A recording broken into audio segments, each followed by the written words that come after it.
Bonjour à vous, j'espère que vous allez super bien. Aujourd'hui, je suis avec un ami, un collaborateur, un partenaire. Voilà, il va se prêter au jeu. Il va me poser une série de questions à laquelle ou auxquelles je devrais répondre parce que je sais que toi aussi, tu peux te poser ce genre de questions-là. Donc, on va faire let's go. À toi la parole, Jonas. D'accord, merci Emmanuel. Alors, pour poser une question qui change un peu au fait de contexte autre que l'entrepreneuriat, j'aimerais demander si par exemple un homme aime une femme qui est potentiellement compliquée, ok, penses-tu que envisager une relation avec elle, parce qu'on ressent des choses pour elle dans le but de faire en sorte qu'elle change après, parce qu'on se dit que c'est un être humain, est-ce que tu penses que c'est une bonne chose au fait déjà de base? Il y a certains éléments de ça qu'il faut respecter. Ok. Il y a une phrase qui dit comme ça que l'amour ne suffit pas. Ça, c'est la première. La deuxième phrase, c'est qu'on dit l'amour dure généralement 2 ans. Et qu'après, on fait face à la personne telle qu'elle est. On fait face à la personne avec ses valeurs, avec son caractère, avec son comportement. Donc, pour moi, pour décider si on va se mettre en relation, surtout pour le long terme, mais pas des relations superficielles, avec quelqu'un, il faut prendre en compte beaucoup de données. Et déjà, le premier élément, c'est nous-mêmes. Quels sont les critères?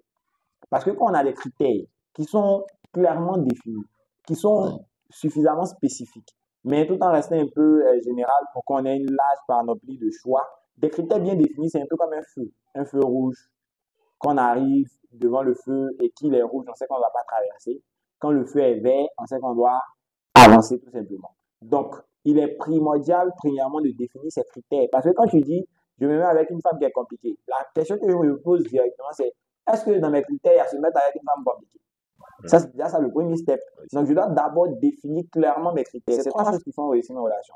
De définir avec clarté mes critères. Qu'est-ce que je veux? Qu'est-ce que j'attends de la personne? Qu'est-ce que je veux du partenaire avec qui je vais me mettre? Ensuite, deuxième chose, après les critères, c'est de se mettre en relation avec le sens de l'engagement.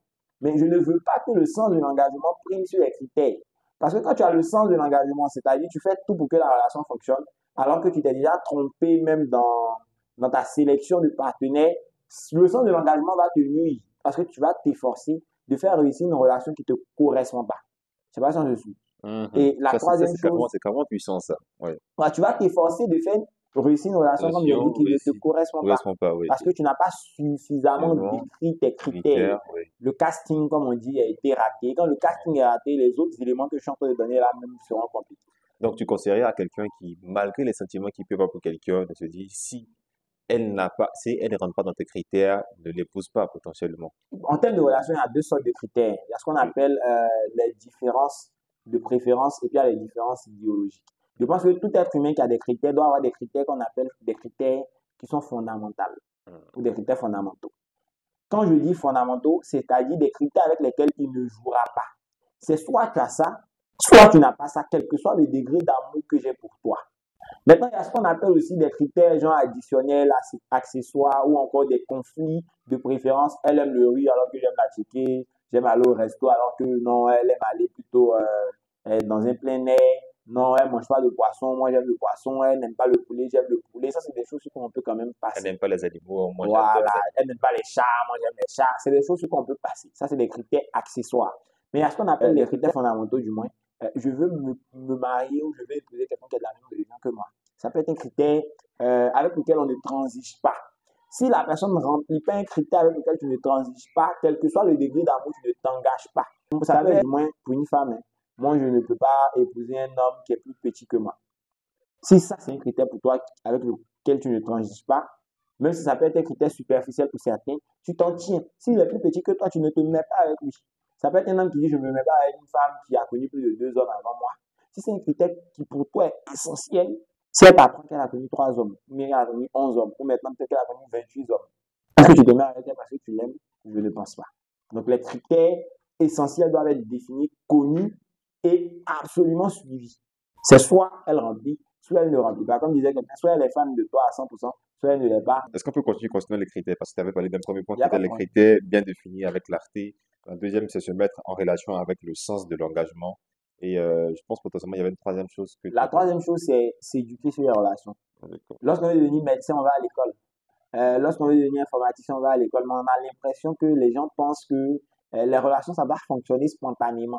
Genre, on est fait pour ça. On gérer ça, c'est fait seul. L'amour va... Non, il faut s'éduquer sur comment les hommes fonctionnent, comment les femmes fonctionnent. Moi, par exemple, il y a une chose avec la psychologie féminine que j'ai appris qui peut paraître négatif à première vue, mais bon, qui quelque part m'aide à pouvoir mieux gérer peut-être le rapport que j'ai avec l'autre sexe, tu vois. Par exemple, on dit les femmes sont naturellement ingrates.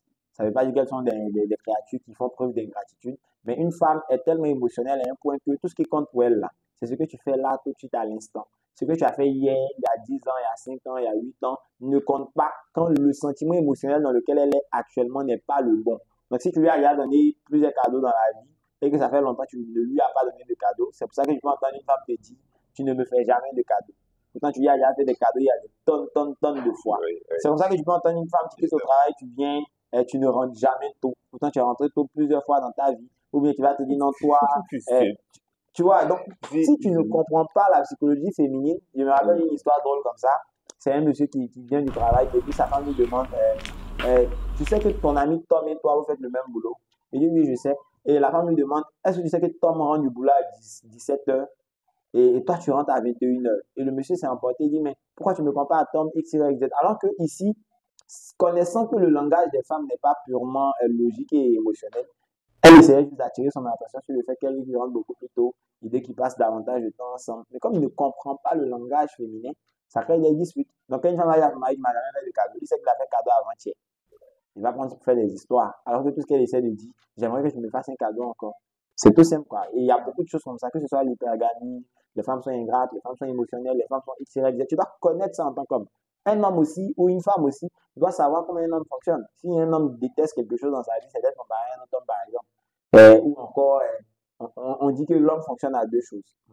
Le respect et l'appréciation. Si tu donnes ces deux choses à un homme, tu l'as conquis, quoi. Si tu deviens un homme, mais qui a une bonne compréhension de la psychologie féminine, et potentiellement tu rencontres une fille ou une femme qui te plaît bien, mais qui, elle, au fait, les efforts que toi tu fournis pour essayer vraiment de faire en sorte qu'elle soit à l'aise, même quand elle te fait des reproches, tu essaies de comprendre et de pouvoir t'aligner en fonction de ça, n'a pas les mêmes efforts, en fait, à ton égard. Est-ce que malgré ça, en fait, même s'il y a des sentiments, ça doit toujours être un élément qui te dit c'est peut-être pas la bonne, il faudrait que j'aille voir ailleurs.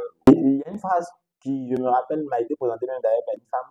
Et la phrase disait comme ça que quand deux veulent, deux essaient, deux y arrivent et deux réussissent. Donc moi, quand tu me dépeins une telle situation déjà, je veux remettre en question les critères de la personne en question.